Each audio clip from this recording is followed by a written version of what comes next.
네, 소개해 주신 최은혁 교수라고 합니다. 어, 어, 발표해 주신 말씀을 저는 다 듣지 못했고 후반부에 들었고요. 그리고 보내주신 자료 꼼꼼하게 잘 읽어보면서 어, 생각을 좀 하고 또 오늘 토론 내용을 좀 준비를 해봤습니다. 김용하 교수님은 그 전에 제가 한국에서 활동하실 때, 그러니까 그, 제가 갑자기 이름을 잊어버렸네요. 연구소 활동, 그, 보건사연구원, 네, 죄송합니다. 보건사연구원에 계실 때, 제가 함께 뵀던 그런 기억이 있습니다. 내용을 꼼꼼히 보면서 제가 이제 어떤 식으로 토론을 드리는 것이 의미가 있을까 생각을 했습니다. 제 자료를 일단 먼저 공유를 하도록 하겠습니다. 먼저 그 발표해 주신 내용을 중심으로 제가 먼저 한번 고민을 좀 해봐야 될 것 같습니다. 복지 정책의 평가, 지금 제목 자체가 복지 포퓰리즘 어떻게 막을 것인가 했는데 포퓰리즘 과연 복지 제도, 복지 정책, 지금의 복지 정책과 그다음에 복지 제도, 지금 구축되고 있는 것 약속하고 있는 정치인들이 너도 나도 앞서서 지금 이제 그 여야의 대선 주자들까지도 모두 여당의 주자까지도 국민에게 큰 약속들을 지금 하고 있는데 과연 그런 것들이 과연 그러면 우리가 어떻게 평가를 해야 될 것인가에 대한 고민을 좀 해봐야 될 것 같고요. 거기에다가 저희들은 조금 더 실질적으로 과연 구체적으로 과연 광의적 복지 제도 혹은 복지 정책에 대한 이해가 좀 필요할 것 같습니다. 왜냐하면 복지 정책이라고 하는 것은 그 전 토론자 교수님께서도 말씀해 주셨지만 사실은 이게 복지 정책, 복지 제도에 국한된 것이 아니라 국가 전체에 대한 운명 혹은 국가의 미래에 대한 국가 경영에 대한 큰 틀에서의 정책의 일부인데 복지 정책이 결국은 국가의 전망까지도 연결될 수 있는 부분이기 때문에 상당히 조금 더 큰 관점에서 접근해야 된다는 것이 필요하겠고요. 또 한 가지가 어떤 정치 제도든 혹은 어떤 정책이든 마찬가지입니다만 반드시 중요하게 고민해야 될 것은 지금 현 세대뿐만이 아닌 미래 세대, 과연 이것을 지지할 수 있는 능력이 있느냐, 과연 우리나라의 국가 생존과 국가의 변형 관계 속에서 과연 이것이 과연 얼마만큼의 영향을 미칠 것이냐를 고민해 볼 필요가 있죠. 복지 정책에 대한 그것만 가지고 한번 저희들이 본다면 두 번째, 복지 정치, 복지 지출에만 국한된 정책이 아니라 사회보장 큰 틀, 국가 운영에서 바라봐야 되는데 일단 복지 정책에만 일단 초점을 맞춰본다면 사회보장제도를 통한 소득 분배, 재분배 효과가 있는가 이것이 가장 중요한 것 같고요.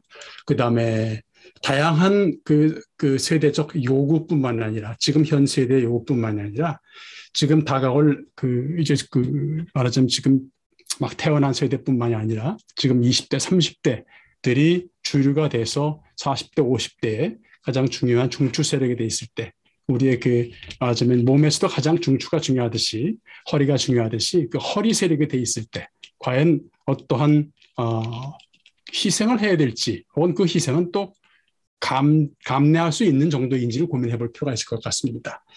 그래서 미래까지도 고민하는 또 한 가지가 중요한 것은 말이죠. 현 세대들이 지금은 힘들어도 앞으로는 더 나아질 수 있는 가능성이 있는지에 대한 고민들이 사실은 복지 정책에 담겨져 있어야 되겠죠.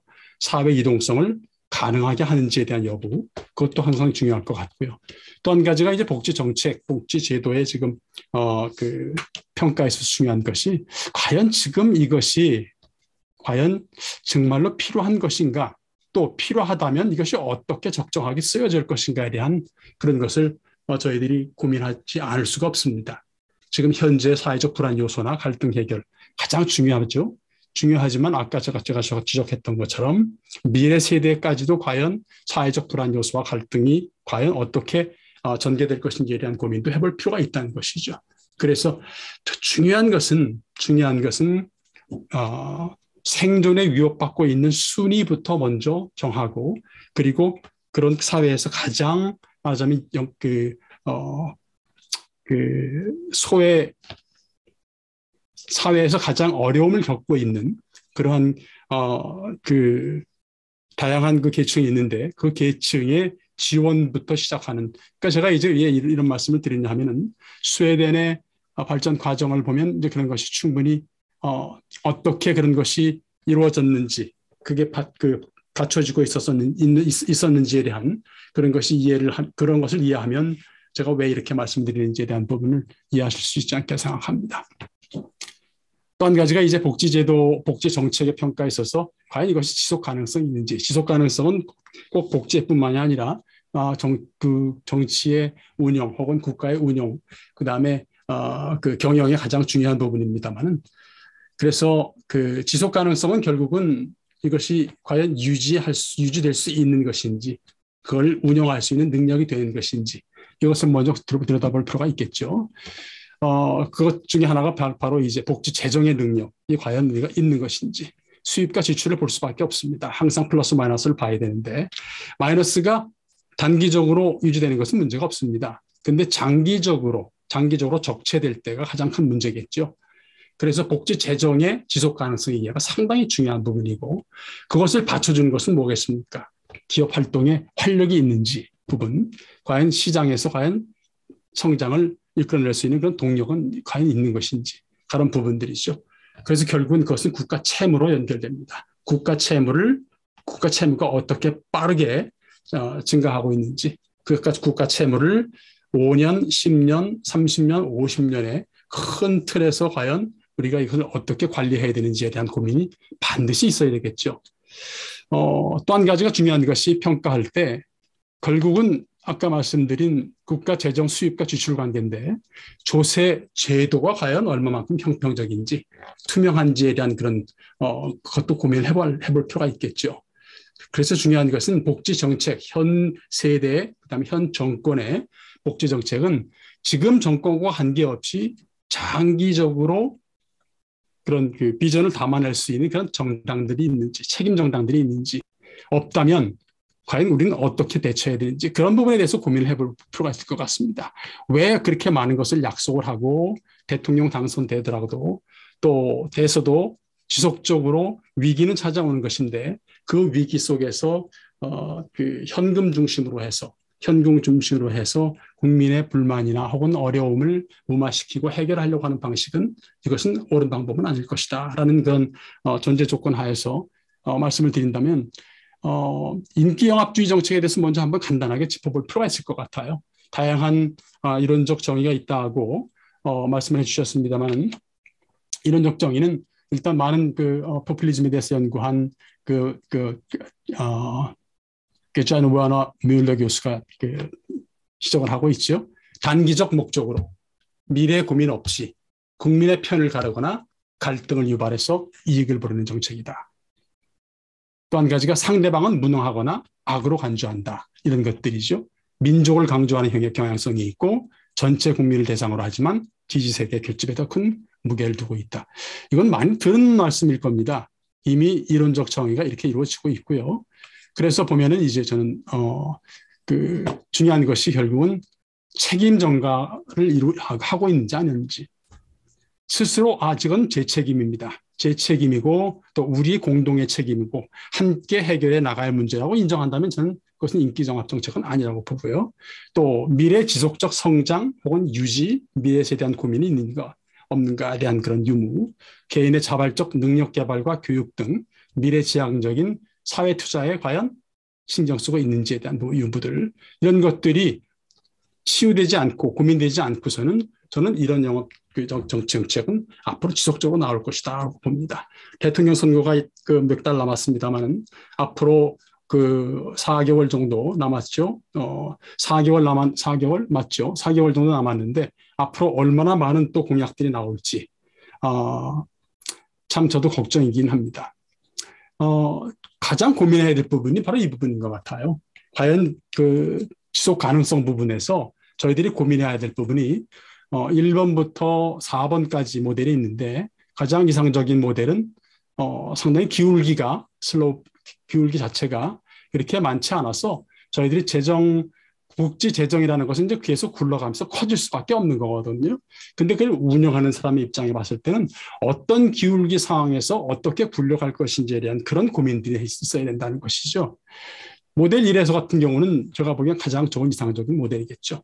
근데 이런 경우는 사실은 어떻게 보면은 힘들 것 같고 현실에서는 거의 말하자면 수입과 지출이 거의 비슷하게 맞아서 그래서 이제 거기에서 운영되는 것이겠고요. 세 번째 것은 위기가 찾아왔을 때, 현 코로나 상황 속에서 과연 이제 운영하는 것이죠. 적자 재정이 막 쌓이기 시작하고, 쓸 용처는 많아지기 시작하고, 그리고 많은 사람들이 생존 문제는 아니더라도 어쨌든 많이 생활고에 힘들어하고 하는 그런 상황일 겁니다.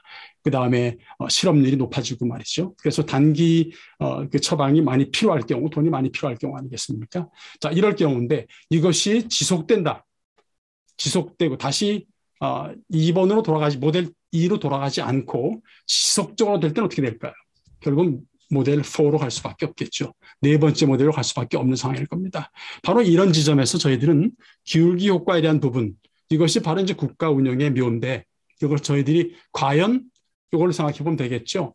흑자 재정 1단계 관계에서 지금 이제 이것이 2단계가 제가 적정한 것이라고 봤죠. 재정 운영에 있어서는 2단계, 스노우볼링 단계 2, 넘버 2라고 볼 수 있을 것 같고, 가장 중요한 것은 이제 3단계인데, 1단계, 2단계에서는 그나마 시장 동력 유지가 이루어지고 있습니다. 안정적인 경제 성장도 이루어지고, 시장의 순기능도 조금씩 약화되긴 하지만, 그래도 잘 이루어지고 있고요. 기업 활동이 그나마 잘 이루어지고 있긴 하지만 서서히 약화되고 있는 그런 것이 보이기 시작한 바로 이 시점이 어떻게 보면 균형 재정을 가장 갖추기 한 어려움일 텐데 중요한 것은 교육의 순기능이 작동됩니다. 교육의 순기능이라는 것은 결국은 대학교에서 인력이 배출되고 그 인력들이 시장에 투입돼서 일자리가 창출되고 그 다음에 그 수입이 이루어지니까 그 수입을 바탕으로 한 세금이 이렇게 걷어진다는 것이죠. 바로 이 교육의 순기능과 시장의 순기능이 함께 작동돼야지만 균형 재정이 가장 중요한 부분이라고 저는 보는데 문제는 이제 3단계로 떨어졌을 때 갑자기 위기 상황이 왔을 때 전 세계적 위기가 왔을 때 팬데믹 상황에서 과연 이것이 단기적으로 끝나면 좋은데 그래서 어쩔 수 없이 그 일시적인 확대 지원이 이루어지고 국가 부채는 막 늘어나게 되는 상황이죠. 여기에서 이제 복원력이 발휘돼서 3단계에서 2단계로 다시 올라가면 좋겠는데 이것이 복원력은커녕 앞으로 더 이것이 지속된다. 그 국가 부채가 계속 늘어난다는 그런 상황. 그것은 또 어떻게 갚아 나가겠다는 그런 계획보다는 앞으로 5년, 10년 동안 더 쓰여질 그런 용처들이 더 막 불어나는 상황이 된다면 이것은 걷잡을 수 없는 상황이 될 겁니다. 문제는 말이죠. 스노우볼링 그 모델에서 고민해야 될 부분은 바로 뭐냐면 스노우볼링은 가만히 두고 있어도 스스로 굴러가서 커질 수밖에 없다는 것입니다. 바로 이 지점이 저희들이 고민해야 될 부분인데 그게 기울기가 커지면 커질수록 빨리 스스로 빠르게 그냥 굴러가가지고 말이죠. 밑에 있는 사람들을 전부 다 압사시켜버리죠. 바로 이 부분. 국가의 결국은 위기, 그래서 국가 부도까지 갈 수 있고 이렇게 되는 상황이죠. 베네수엘라 상태입니다. 그래서 저는 이제 해결책을 좀 고민해 볼 필요가 있겠다. 그래서 복지국가를 가장 중요한 것은 결국은 낸 만큼 가져가게 하자. 고복지가 된다는 얘기는 많은 것을 요구한다면 많은 것을 기여해야 된다는 부분들은 반드시 고민해야 할 부분입니다. 북유럽 복지국가 모델은 고부담 고복지라고 합니다. 그러면 우리나라는 지금 고복지에 해당합니다. 근데 우리는 과연 고부담일까? 고민해 볼 필요가 있을 것 같고요. 이것이 어떻게 보면 이제 그 적정 재정이고 그 다음에 균형 재정이고 그리고 모델 2 혹은 모델 1에 해당한다고 할 수 있을 것 같습니다. 그래서 이제 스웨덴 같은 경우는 고민을 좀 하죠. 연금 개혁에서 빠르게 그 연금을 통해서 모든 국민에게 그 연금을 지원하다 보니까 이게 빨리 고갈될 것 같다 해서 50년의 국민투표를 통해서 사실은 가장 중요한 것이 정부가 스스로 해결할 능력이 없거나 인기가 떨어질 거 걱정한다면 사실은 국민에게 물어보는 것이 가장 좋은 방법입니다. 그것을 정부 스스로가 이것을 해결하려고 하는 그런 것보다도 중요한 것은 어차피 왜 인기 영합 정책이 나오겠습니까? 국민의 표 걱정 아니겠습니까? 가장 중요한 것은 그럼 국민들 스스로에게 물어봐서 판단하게끔 하는 것이 좋은 방법이 아닌가 이렇게 생각을 하고요. 그래서 집단 갈등을 최소화하는 것이 정치의 역할이다. 저는 이렇게 생각을 합니다. 또 한 가지가 이제 그러면 어떻게 개혁을 해나갈 것인가. 그래서 결국은 이게 핵심이 복지 포퓰리즘 어떻게 막을 것인가 해결할 것인가 그리고 그래서 우리 국가 운영에서 우리 국가 발전과 그다음에 국가 번영에서 어떻게 하면 우리가 이것이 더 어떻게 보면 그 위기의 나락으로 떨어지지 않게끔 할 것인가에 대한 고민 아니겠습니까? 그래서 정말 우리 이제부터는 개혁에 대한 것을 어떻게 우리가 단추를 깨고 나가야 될지에 대한 고민이 좀 있어야 되지 않겠나 이런 생각을 해봅니다. 스웨덴 같은 경우는 이미 그러니까 이제 70년대부터 아까 말씀드린 50년대, 60년대, 70년대 스웨덴 같은 경우는 그 자타공인한 세계 1위의 복지국가라고 얘기했습니다만 그럼에도 불구하고 가장 최고 정점에 올라섰을 때 이래서는 안 되겠다는 그런 고민을 하거든요. 고복지의 상황 속에서 고부담을 더욱더 가동시키고요. 그래서 세금 정책, 고세금 정책으로 선회하면서 공동 기여한 만큼 그리고 공동 책임을 통해서 그만큼 가져간다는 그런 것을 했고요.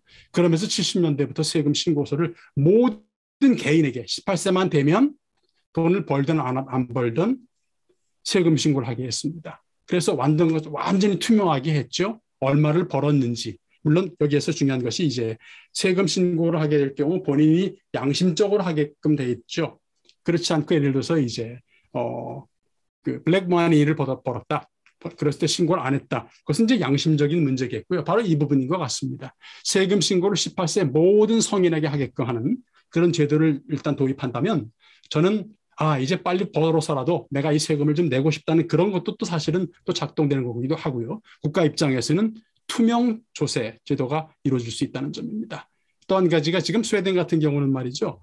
그렇게 세금이 높고 한 상황 속에서도 세계에서 가장 높은 국가임에도 불구하고 세금을 더 올리거나 혹은 현 세금을 유지할 경우에 얼마만큼 지지하십니까? 라고 했을 때 스웨덴 국민의 75%가 세금을 더 올리더라도 현 복지제도는 유지하고 싶다고 얘기합니다. 세계에서 가장 높은 조세제도임에도 불구하고 말이죠. 바로 이것이다. 왜 그러냐면 유사병가나 혹은 무자격 수혜자들의 그런 그 비율이 상당히 낮다는 지점입니다. 그래서 결국은 복지는 신뢰에 기초되지 않으면 무너질 수밖에 없고 아까 말씀드린 그 슬로프, 그 기울기뿐만이 아니라 바로 그 신뢰가 약한 낮은 국가일수록 복지재정 그 스노볼 그러니까 이제 눈이 뭉쳐지는 것이 더 빨리 굴러갈 수밖에 없죠. 왜냐하면 걷어들여지는 것보다도 지출할 것이 더 훨씬 많아지기 때문에 말이죠. 또 한 가지가 이제 중요한 것이 그 스스로 설 수 있게끔 해주는 우리 김용화 교수님께서도 말씀해 주셨지만 바로 교육의 복지 연계가 중요하다. 그래서 우리 스웨덴 같은 경우는 100% 몇몇 대학, 3개 대학만 제외하고 말이죠. 40개 대학이 전부 국립대학입니다. 그래서 무상교육을 실시하고 있고요. 대학원 박사과정까지 무상이고요. 그래서 이 무상교육의 상태가 좋은 것은 뭐냐 하면 바로 위기 상황에 말하자면 일자리 잃었을 때 대학을 찾습니다. 모두가. 대학을 찾고요. 지금 코비드 19 상황에서도 500억을 더 대학에 지원해서 학생들을 더 문을 열어서 더 개방해서 그 교육을 시켜서 말이죠. 사회 유동성을 확대하는. 어차피 그러면 일자리가 없는 상황에서 차라리 그러면 미래에 투자하자 해서 2, 3년을 대학을 다시 가서 공부하고 하는 그런 사회 유동성을 확대하는 부분. 그래서 누구나 마음만 먹으면 성공할 수 있는 제도의 구축이 상당히 중요하다. 바로 이런 지점에서 거기에다 이제 극절이 그 교육 융자를 해주거든요. 어차피 교육비는 이제 무상이니까 등록금은 없으니까 말이죠. 그래서 극절이 교육 융자, 그러니까 생활비 지원이죠. 생활비 지원금으로 하고 있어서 또 한 가지가 56세까지 학자금 융자를 해주는데 아주 극절이 학자금 융자를 해주고 56세까지 해준다는 얘기는 이제 받고 끝나고 나면 또 바로 이제 그 공부 끝나고 나서 이제는 이제 70세 그다음에 75세까지 일을 해야 된다는 그런 상황으로 전개되고 있기 때문에 그래서 또 갚아 나가야 되는 이렇게 되는 거긴 합니다만 가능성은 열려 있다는 얘기죠. 그래서 내가 지금 당장 일자리가 없어도 56세까지 학자금 융자를 받아서 이모작 인생성계를 할 수 있게끔 해주는 제도. 그래서 조금 더 이제는 발상의 전환이 필요하다. 북유럽제도 분명 한국에 맞지 않습니다. 분명히 우리나라의 그 몸에는 북유럽의 스웨덴의 제도가 옷이 맞지 않습니다. 단지 중요한 것은 그 제도에 담겨져 있는 뜻과 그다음에 어떤 지향하는 바 이런 점은 사실 다르지 않다고 저는 봅니다. 그래서 또 한 가지가 이제 재정 위기가 왔었을 때는 복지 축소를 할 수밖에 없다. 불효 불급한 부분은 남기더라도 위기가 왔을 때는 줄여야 한다는 것이죠. 모든 국민에게 100만 원씩, 25만 원씩, 30만 원씩, 50만 원씩 던져주는 것이 아니라 위기가 왔을 때는 반대로 줄여야 한다는 것을 고민해야 됩니다. 위기가 왔을 때 이제 국가가 주겠지가 아니라 이젠 우리 스스로도 허리띠를 더 매야 되겠구나 하는 그런 부분이 상당히 저희들 국민들에게도 똑같이 같이 이제 인식돼야 하는 부분이고요. 그래서 현금 지원보다 노동시장에 재진입할 수 있게끔 해주는 차다리 프로그램이 필요하다. 개인 개개인 간 코칭 프로그램이랄지 대학 교육제도에서 더 문을 개방한다든지 예산 배정을 더 늘려서 말이죠. 그래서 스웨덴 가면 이제 교육이라고 있는데 직업교육입니다. 보케이셔널 스쿨이죠. 직업교육 대학에 더 지원금을 더 줘서 빨리 1년 교육 끝나고 나서 다시 노동시장에 진출할 수 있게끔 말이죠. 바로 그런 부분들이 상당히 중요하다고 저는 이렇게 생각을 하고요. 국가 채무관리입니다. 스웨덴 같은 경우는 가장 70년대 90년대 위기가 왔었을 때 71%까지 올라가다가 그 당시 이제 94년에 된 수상이 이제 요란 패션이라는 수상이었는데 요란 패션이 수상이 되기 직전에 낸 책의 제목이 이렇습니다. 빚진 자는 자유롭지 못하다. 그렇게 해서 본인이 94년도에 수상이 되고 나서부터 엄청난 드라이브를 걸어서요. 지금은 이젠 25% 수준까지 내려왔다. GDP, 리얼 GDP의 24%로 내려왔습니다. 이렇게 운영되고 있고요. 그래서 이제 제도적 장치를 고민해야 되겠죠. 뜨거운 마음과 그 다음에 울분을 우리가 터뜨릴 것이 아니라 제도적 장치를 마련해야 된다.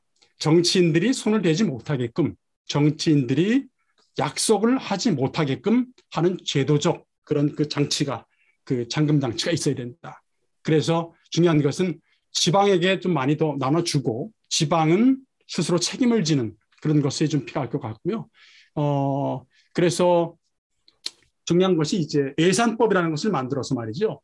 예산법을 통해서 스웨덴 같은 경우는 매년 3% 이상을 늘리지 못하게끔 못 박아놨습니다. 어떤 정권도 그 이전 해에 비해서 3%를 이상을 늘릴 수가 없습니다.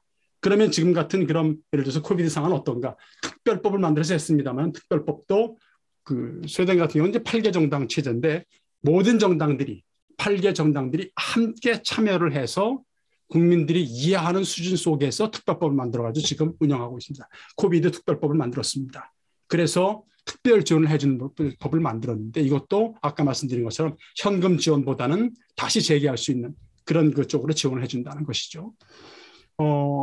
그리고 또 한 가지가 이제 3년 재정 운영 계획, 5년 재정 운영 계획을 제출하게 되어 있습니다.